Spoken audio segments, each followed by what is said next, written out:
I'll be going down to the beach shortly, but this is such a magnificent view here, and oftentimes you can see whales on their commute to the Southern California and beyond down to Mexico. You can see them out there. One of my spiritual teachers has said that a place of beauty on earth is where the earth loves herself the most.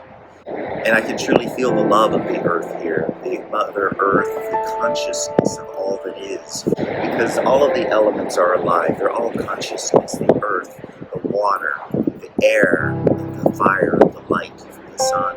A place of beauty like this that I'm standing in is where the earth is conscious, where the earth is alive and vibrant.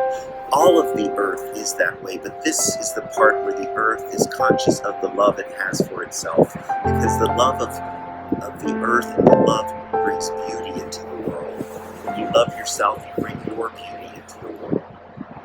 When you love another, you bring your beauty into the world. And when the earth is in a place of majesty and magnificence, when there's such beauty like the mountain right here, this is a place, a vortex of energy in the earth where she loves herself the most. Places of beauty are always an expression of the earth's love for herself and for humanity. And people will often go on the weekends and on the holidays. Where do they go? They go to the park, or they go to the beaches, or they go to their favorite outdoor spot, and they sit there and they relax and they kick back and they chill out. And you ask them why do you do that? It's because, I don't know, I just feel better. Well, when you're surrounded by this love, it has a resonance, a vibration that influences your auric field. And through the auric field, it goes through your chakras and it energizes you as a human being, as a physical being. So places of beauty are places to replenish, to rejuvenate, to renew. These are perfect places to give birth to a new you.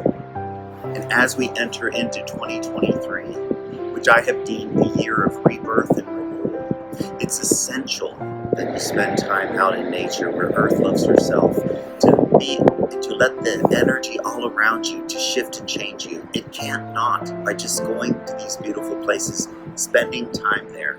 Now here's a little secret. If you want to accelerate the renewal, if you want to accelerate the rebirth, also while you're in this place, don't be on your reading a book or looking at the news report on your phone, but open up and connect by appreciating the beauty around you.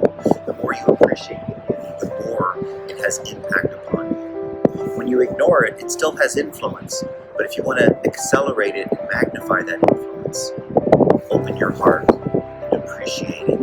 Feel the love. Consciously make that decision and intention to feel the love. Wisdom Wednesday suggestion as we are embarked upon this year, 2023, this year of rebirth and renewal. And I'd like to inspire you to remember who you are, a powerful and majestic and beautiful spiritual being. So until next time,